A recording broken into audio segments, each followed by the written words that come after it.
लक्ष्मीच्या पावलांनी या मालिकेच्या येणाऱ्या भागात एक जबरदस्त ट्विस्ट आपण आता पाहणार आहोत. राहुल आणि नैनाच्या खूप मोठ्या प्रकरणानंतर अद्वैतवर आणि चांदेकरांच्या ब्रांचवरती खूप मोठे संकट येणार आहे आणि त्याच संकटावर कला चांदेकरांची ढाल बनून या संकटावरती मात करणार आहे. कला एका रात्रीमध्ये संपूर्ण डील पूर्ण करून चांदेकरांना करोडोंची डील मिळवून देणार आहे आणि चांदेकरांचा फायदा करून देणार आहे.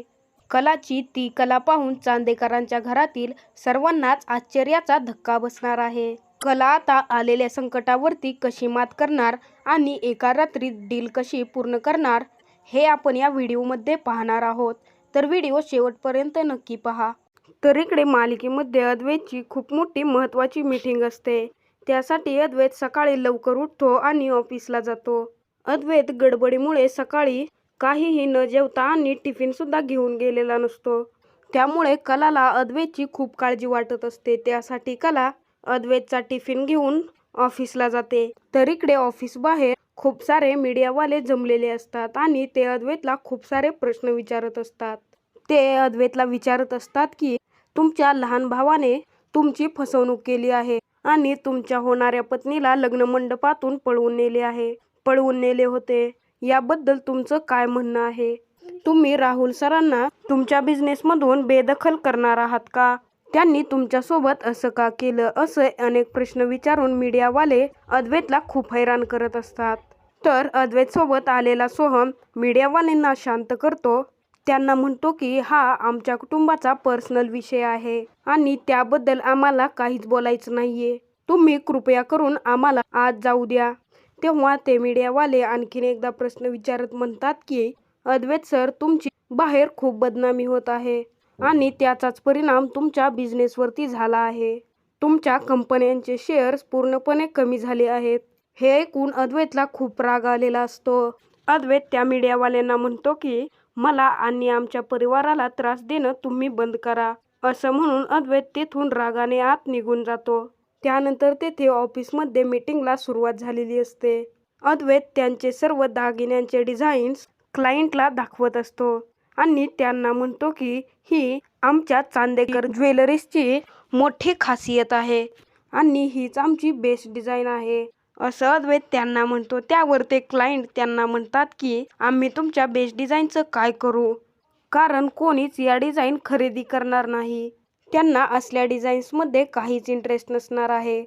आम्ही या ज्वेलरीजसाठी खूप मोठ्या हिरोईनकडून ॲड्स केल्या होत्या, परंतु कोणीही या साऱ्या ज्वेलरीज खरेदी करण्यात इंटरेस्टेड नाहीयेत. त्यावर अद्वैत त्यांना म्हणतो की सॉरी, मला माफ करा. मी फक्त तुम्हाला आमच्या येथील बेस्ट दाखवण्याचा प्रयत्न करत होतो, परंतु बाहेरील मार्केटिंग तुमच्या हातात आहे. जर त्या ज्वेलरीज तुमच्याकडून विकल्या जात नसतील तर त्यावर मी काय करू? त्यात माझी काहीच चुकी नाहीये. त्यावर ते क्लायंट अद्वैतला म्हणतात की हा तुमच्यासाठी काहीही प्रॉब्लेम नसेल, परंतु आम्ही जर या ज्वेलरीज घेतल्या तर आमच्यासाठी खूप मोठा प्रॉब्लेम उभा होणार आहे. जर तुम्ही यावरती लवकरात लवकर काही उपाय काढला नाही तर आम्हाला ही 100 करोड रुपयांची डील कॅन्सल करावी लागेल आणि याचाच तुम्हाला खूप मोठा फटका बसू शकतो. त्यावर अद्वैत त्यांना चिडूनच म्हणतो की हा कोणता नवीन प्रकार आहे बिझनेस करण्याचा.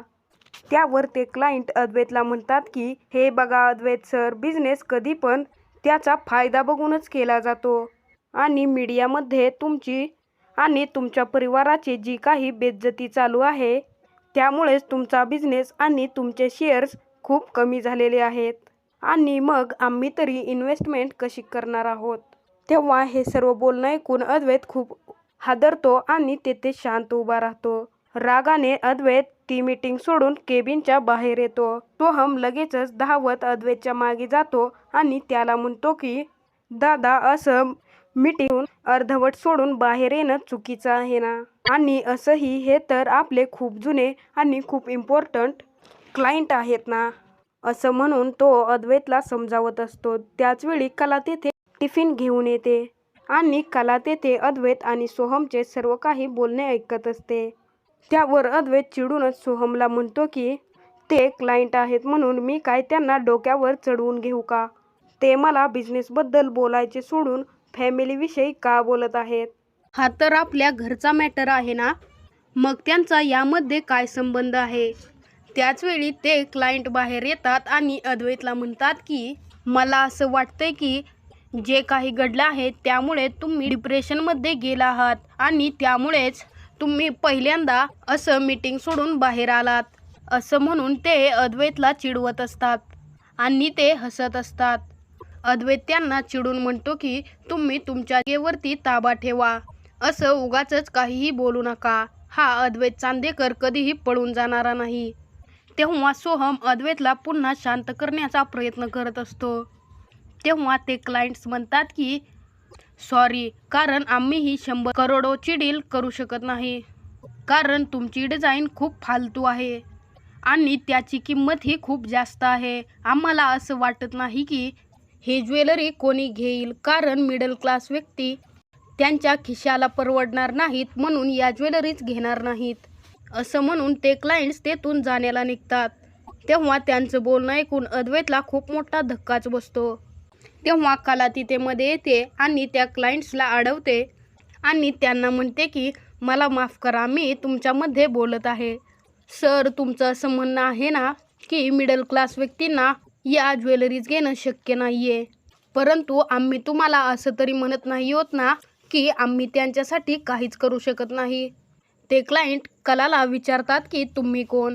त्यावर सोहम त्यांना लगेचच सांगतो की या मिस कला अद्वैत चांदेकर, म्हणजे आमच्या वहिनी आणि अद्वैत दादाची बायको, चांदेकर कुटुंबियांची सून. तेव्हा अद्वैत कलाला पाहून खूपच टेन्शनमध्ये येतो. तो तिला इथे पाहून डोक्यालाच हात लावून घेतो. अद्वैतच्या मनात विचार चाललेला असतो की ही इथे कशाला आली असेल.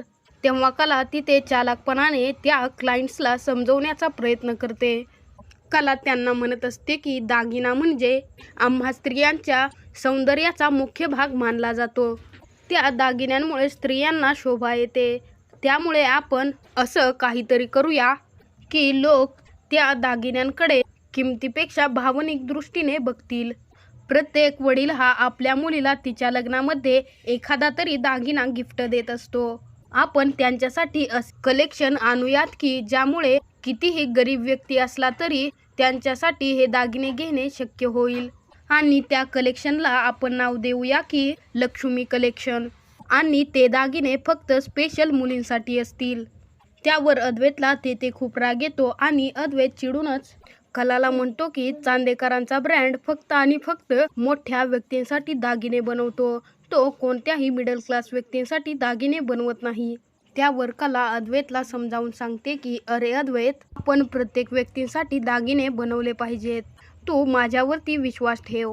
हेच मिडल क्लास लोक आपले दागिने जास्तीत जास्त लोकप्रिय करतील आणि आपल्याला आपला बिझनेस वाढवण्यासाठी मदतही करतील आणि सर्व घरांमध्ये चांदेकरांची ज्वेलरी वापरली जाईल.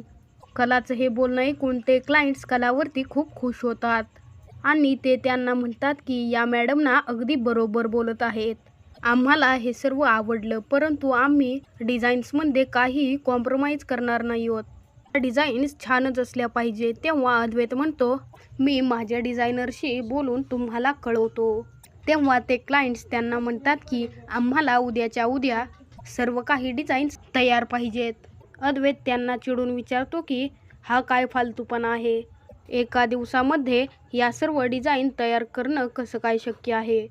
तेव्हा कला त्यांना म्हणते की तुम्ही काहीही काळजी करू नका, उद्या सकाळपर्यंत तुम्हाला सर्व डिझाईन तयार करून मिळतील. आणि कला स्वतः ते चॅलेंज एक्सेप्ट करते. तेव्हा ते क्लायंट्स कलावरती खूपच खुश होतात आणि ती डील पक्की करून ते तेथून लगेचच निघून जातात. त्यावर अद्वैत तेथून चिडूनच कॅबिनमध्ये निघून जातो. त्यावरती कला लगेचच अद्वैतच्या पाठोपाठ येते आणि अद्वैतला जेवणासाठी वाढत असते. अद्वैत चिडूनच कलाला विचारतो की तू बाहेर हे काय केलंस, तुला त्या क्लायंटसोबत बोलण्याची काय गरज होती, माझ्या मी ते हँडल केलं असतं ना, तुला कोणी सांगितलं होतं. त्यावर कला अद्वैतला म्हणते की मला आपल्या बिझनेससाठी जे काही योग्य वाटलं मी तेच केलं. तू एक गोष्ट मात्र विसरू नकोस चांदेकर, छोटा का असेना माझा एक बिझनेस आहे. क्लायंटसोबत डील कशी करायची हे मला सुद्धा माहीत आहे. या डीलमुळे तुझा फायदाच होणार आहे. तू फक्त माझ्यावरती विश्वास ठेव. लक्ष्मीच्या पावलांनी या मालिकेचे येणारे भाग पाहण्यासाठी आपल्या चॅनलला सबस्क्राईब करा.